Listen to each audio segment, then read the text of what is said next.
উদ্যোক্তা ভাই ও বোনেরা আসসালামু আলাইকুম। সেবা একসাথে আপনাদের সকলকে স্বাগতম। চলে আসলাম নতুন একটা ভিডিও নিয়ে। আজকের ভিডিওর মূল বিষয় হচ্ছে কিভাবে আপনারা ফার্মি মুরগি পালন করলে বেশি ডিম পাবেন, এবং অনেকেই আমরা রয়েছি যারা আমরা ফার্মি মুরগি পালন করি ঠিকভাবে ডিম পাই না, কি জন্য হয় সে সমস্ত বিষয় নিয়ে আলোচনা করব। আশা করি সম্পূর্ণ ভিডিও জুড়ে আপনারা সাথে থাকবেন। তো ফার্মি মুরগি পালন আমরা অনেকেই করে থাকি বা অনেকেই নতুন করে শুরু করব ভাবতেছি। সকলের জন্য ভিডিওটা অনেক হেল্প হবে ইনশাআল্লাহ। তো দেখতেছেন আপনারা নতুন করে খামারে একটা আপডেট দিয়েছি, সেটা হলো 3টা বাঁশ বেঁধে দিয়েছি। এতে অনেক উপকার রয়েছে, সে সমস্ত বিষয় নিয়ে পরে আসতেছি। প্রথমে যেটা বলবো সেটা হলো খাবারের পাশাপাশি আমরা পরিষ্কার পরিচ্ছন্ন পানি দেওয়ার চেষ্টা করব। অর্থাৎ অনেকের বাড়িতে এখন আয়রন যুক্ত পানি, আয়রন মুক্ত বলবো না, আয়রন যুক্ত পানি আছে অনেকের বাড়িতে। এই পানিটা আমরা মুরগিকে দিয়ে দেই এবং এখান থেকে নানা রকম ক্ষতিকারক ব্যাকটেরিয়া মুরগির ভিতরে প্রবেশ করে মুরগির কৃমি সহ নানা রকম সমস্যা দেখা দেয়। তো এই সমস্যার কারণে মুরগির ক্ষুধামন্ত্রা সহ নানা রকম সমস্যা হয় নোংরা পানি খাওয়ার ফলে। তো আমরা সবসময় পরিষ্কার পরিচ্ছন্ন পানি দেওয়ার চেষ্টা করবো, এবং ওষুধ হিসাবে আপনাদেরকে একটা দেখাই যাদের অতিরিক্ত আয়রন রয়েছে। এই দেখতেছেন আপনারা, এটা হচ্ছে পিএইচ। এটা ব্যবহার করার নিয়ম আছে, কিভাবে কি করবেন সে সমস্ত বিষয় নিয়ে বলতেছি। তো এই পিএইচটা আপনারা কেন ব্যবহার করবেন? পিএইচটা ব্যবহার করার ফলে মুরগির যে পানির সমস্যাটা, অর্থাৎ পানি যদি নোংরা থাকে বা পানিতে যদি আয়রন থাকে, সকল ব্যাকটেরিয়া অর্থাৎ ক্ষতিকারক যে ব্যাকটেরিয়াগুলো রয়েছে সকল কিছু ধ্বংস করে দিবে এই পিএইচ। তো পানিতে সবসময় আপনারা এই পিএইচটা ব্যবহার করার চেষ্টা করবেন। এটার দাম মাত্র 380 থেকে 400 টাকার মতো নিয়ে থাকে 500 গ্রাম পিএইচ। এটা আপনারা সবসময় খামারের জন্য রেখে দেওয়ার চেষ্টা করবেন। আপনারা যদি 10 থেকে 15টা মুরগি পালন করেন তাহলেও আপনারা এটা কিনে রাখবেন। আর এটা এক এক কোম্পানির হয়ে থাকে, এটা হচ্ছে নিউটেক কোম্পানির, এটা অন্যান্য কোম্পানিরও হয়ে থাকে। আমি এখানে কোম্পানির কথা বলবো না, যে যেটা ভালো লাগে যার যেখানে সুবিধা হবে পাওয়া যাবে সেটা আপনারা কিনে নেবেন। এটা ব্যবহার করার নিয়ম, 1 মিলি ওষুধ 4 থেকে 5 লিটার পানিতে আপনারা ব্যবহার করতে পারবেন। এবার যদি আপনাদের পানির পরিমাণ কম লাগে, অর্থাৎ 1 থেকে 2 লিটার পানিতে আপনাদের হয়ে যায়, সেক্ষেত্রে আপনারা 1 মিলির অর্ধেক দেওয়ার চেষ্টা করবেন। এটা বেশি দিলে যে ভালো বিষয়টা এমন না। পিএইচটা অবশ্যই নির্দিষ্ট পরিমাণে আপনাদেরকে ব্যবহার করতে হবে, অতিরিক্ত ব্যবহার করা যাবে না, এবং চাইলে কমও ব্যবহার করতে পারবেন না। তো এটা ব্যবহার করার নিয়মটা আপনাদেরকে বলে দিয়েছি, এরপরে বলতেছি। 5 লিটার পানির জন্য 1 মিলিগ্রাম পিএইচ। এখন কথা হচ্ছে অনেকের মুরগি রয়েছে অনেক কম, তারা কি করবেন? 1 লিটার পানির জন্য সেই অনুমান করে আপনারা দিয়ে দিবেন, বেশি দেওয়ার চেষ্টা করবেন না। তো এই পিএইচটা ব্যবহার করলে কি হবে? পিএইচটা ব্যবহার করলে সব থেকে বেশ সুবিধাটা বেশি পাবেন, সেটা হলো ডিম উৎপাদনটা বৃদ্ধি পাবে। কিভাবে বৃদ্ধি পাবে? পিএইচটা ব্যবহার করার ফলে দেখবেন পানির ভিতরে যে জীবাণুগুলো থাকে সেগুলো ধ্বংস হয়ে যায়, মুরগির পাকস্থলী ভালো থাকে এবং কৃমি হয় না। পাকস্থলীতে কোনো সমস্যা থাকে তাহলে যত ভালো খাবারই দেন না কেন, খাবারটা কিন্তু শরীরে লাগবে না। অর্থাৎ অনেকেই রয়েছে যারা জানি যে ফার্মি মুরগি পালন বা অন্যান্য মুরগি পালন করি, খাবার এই পরিমাণ খায় কিন্তু ঠিকভাবে বেড়ে ওঠে না। অর্থাৎ খাবার যে পরিমাণ খাচ্ছে কিন্তু ওজন ঠিকভাবে বাড়তেছে না। এটা হওয়ার মেইন কারণ হচ্ছে পানির সমস্যা। আপনারা পানির সমস্যা দূর করতে অবশ্যই পিএইচ ব্যবহার করে যাবেন। খাবার হিসেবে আপনারা কি দিবেন? ডিমের মুরগিকে অবশ্যই লেয়ার লেয়ার ওয়ান যে খাবারটা রয়েছে সেটা দিবেন, এর বিকল্প কোনো খাবার নেই। লেয়ার লেয়ার ওয়ান এই খাবারটা যদি আপনারা ডিম পাড়া মুরগিকে দিতে পারেন তাহলে ডিম উৎপাদন বৃদ্ধি পাবে।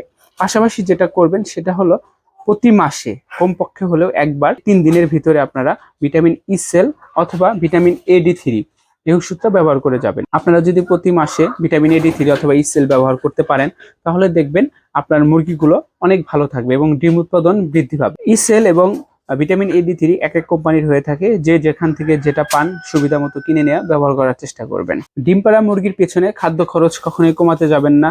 খাদ্য খরচ যদি বেশি কমিয়ে ফেলেন তাহলে কিন্তু মুরগির ডিম উৎপাদন কমে যাবে, মুরগি অসুস্থ হবে এবং ডিমের যে প্রোডাকশনটা সেটা ঠিক সেভাবে পাবেন না।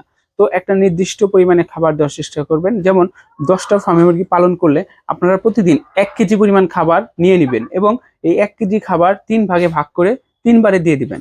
এতে করে দেখবেন অতিরিক্ত খাবারটা যাবে না এবং মুরগিও ভালো থাকবে। আবার যদি অতিরিক্ত খাবার দিয়ে ফেলেন তাহলে কিন্তু মুরগির চর্বি জমে যাবে, চর্বি জমে গেলেও কিন্তু ডিম পাড়া বন্ধ করে দেয়।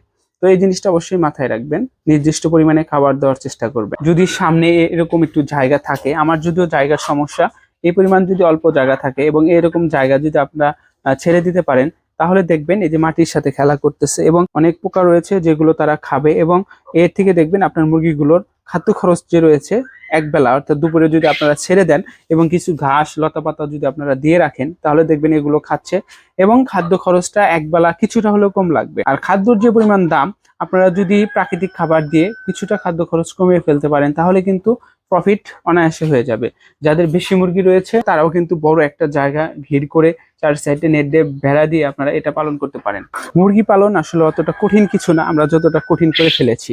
আমরা যদি সঠিকভাবে পরিচর্যা করে একদম যত্ন সহকারে, অর্থাৎ যত্নটা হচ্ছে সঠিক পরিমাণে খাবার দেব, লিটারগুলো পরিষ্কার পরিচ্ছন্ন রাখবো, নিয়মিত ভ্যাকসিনটা করে যাব, এই হচ্ছে কাজ। রানীক্ষেতের ভ্যাকসিনটা আমার সবসময় নির্দেশনা থাকবে, রানীক্ষেতের ভ্যাকসিনটা আপনারা চালিয়ে যাবেন, যেহেতু এটার দাম বেশি না।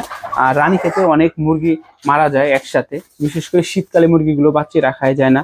তো এই ব্যাপারটা মাথায় রাখে অবশ্যই আপনারা রানীক্ষেতের ভ্যাকসিনটা করে ফেলার চেষ্টা করবেন। লেয়ার ওয়ান যদি আপনাদের এলাকায় খাবারটা না পান, তাহলে লেয়ার ওয়ান ফিডটা কিভাবে তৈরি করতে হয় এই বিষয় নিয়ে আমার চ্যানেলে সুন্দর একটা ভিডিও দিয়েছি। যদিও সেটা 100% না, অনেকে এটার সাথে একমত হয়েছেন, অনেকে একমত হতে পারেননি। তো আপনারা বেসিক যে ধারণাটা সেটা দেওয়ার চেষ্টা করেছি আপনাদের মাঝে। তো এই আইটেমগুলো একসাথে দিয়ে যদি আপনারা মুরগিকে দিতে পারেন, তাহলে আপনার মুরগি যদি প্রপার লেয়ার ওয়ান ফিড নাও হয়, তারপরে কিন্তু মুরগিটা অসুস্থ হবে না। এই জিনিসটা মাথায় রাখবেন। মুরগিকে মিক্সিং যে খাবারটা রয়েছে সেই খাবারটা দেওয়ার চেষ্টা করবেন। একক খাবার মুরগিকে আটকে যখন পালন করবেন তখন দিবেন না। এখন একক খাবার বলতে আমি কি বোঝাচ্ছি? একক খাবার হচ্ছে, ধরেন আপনি অনেকগুলো মুরগি পালন করতেছেন, মুরগিগুলো সব সময় আবদ্ধ করে রাখেন, ছেড়ে দেন না। সেক্ষেত্রে যদি আপনারা শুধু ধান বা শুধু গম বা চাউল যে যেটাই দেন না কেন, এই খাবার যদি একবারে দিয়ে যান, তাহলে কিন্তু মুরগির স্বাস্থ্য যেমন বয়ে যাবে, যত ভিটামিন যত ওষুধই দেন না কেন, এই মুরগি থেকে ভালো রেজাল্ট আপনারা পাবেন না কখন। তো আপনারা যদি সবগুলো খাবার মিক্সিং করে দিতে পারেন, কিছু ধান কিছু গম, এখানে কিছু বলবো না, এই বিষয় নিয়ে ভিডিও যেহেতু দেওয়া আছে আপনারা চাইলে দেখে আসতে পারেন, এখানে ভিডিওটা বড় করতে চাচ্ছি না।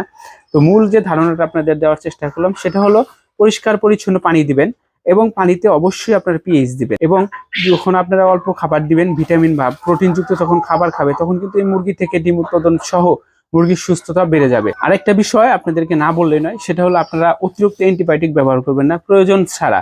এখন অ্যান্টিবায়োটিক কি? অ্যান্টিবায়োটিক হচ্ছে যেমন র্যানামাইসিন, তারপর টিনমাইক্রোসিন, ডক্সিবেট, মানে অনেক রয়েছে। এগুলো আমরা গায়ে অবশ্যই লেখা থাকে, আপনারা দেখবেন এটি একটি অ্যান্টিবায়োটিক, এই টাইপের একটা লেখা অবশ্যই গায়ে লেখা থাকবে। তো এই অ্যান্টিবায়োটিক গুলো প্রয়োজন ছাড়া ব্যবহার করবে না। অতিরিক্ত যদি মুরগির ঠান্ডা লেগে যায়, সেক্ষেত্রে আপনারা প্রথমে ছোট্ট আইটেম, যেমন ধরেন যে নাপা সিরাপ রয়েছে মানুষের, এটাও ভালো কাজ করে মুরগির জন্য।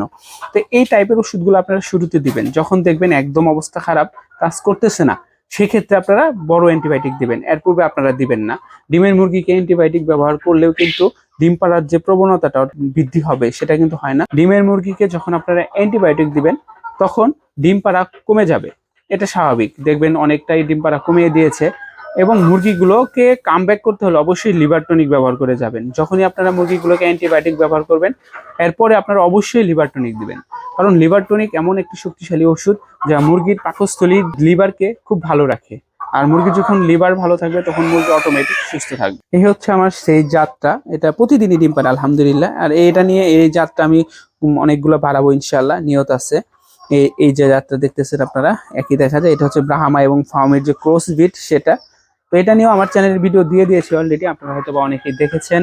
তো এই জাতটা আমি ইনশাআল্লাহ বাড়াবো, কারণ এই জাতটা খুব বেশি ডিম পারে। এখানে ফার্মি পালি, ফার্মির যতগুলো রয়েছে আমি কিন্তু তার থেকে 60 থেকে 70% বেশি ডিম পাই না এবারে। আর ওইগুলো আমার যেটি রয়েছে আমি 100% ডিম পাই প্রতিদিন আলহামদুলিল্লাহ। 5টা মুরগি প্রতিদিন 5টা ডিমই পাই। মুরগি পালনের ক্ষেত্রে আমরা কেউই 100% না। যেমন আমাকে এক ভাই বলেছিল, ভাই বাঁশ বেঁধে দেন, তো ভাইয়ের কথা শুনে আমি আজকে বাঁশগুলো বেঁধে দিয়েছি। ভাইয়ের কমেন্ট আমি মেনশন করে দিতেছি আপনাদেরকে, আপনারা স্ক্রিনে হয়তো বা দেখতেছেন। ধন্যবাদ আপনাকে ভাই। তো মুরগি ভালো রাখতে এই ছোটখাটো কাজগুলো আপনারা সবসময় করে যাবেন। অনেক কথা বলে ফেললাম আপনাদের মাঝে, হয়তো বা অনেকে বিরক্ত হতে পারেন, ক্ষমার দৃষ্টিতে দেখে নেবেন। আর প্লিজ আমার চ্যানেলটা অবশ্যই সাবস্ক্রাইব করে রাখবেন। যদি ভিডিওটা ভালো লাগে শেয়ার দিবেন, লাইক অবশ্যই আপনারা দিয়ে রাখবেন। তো ভালো থাকবেন সবাই, আসসালামু আলাইকুম।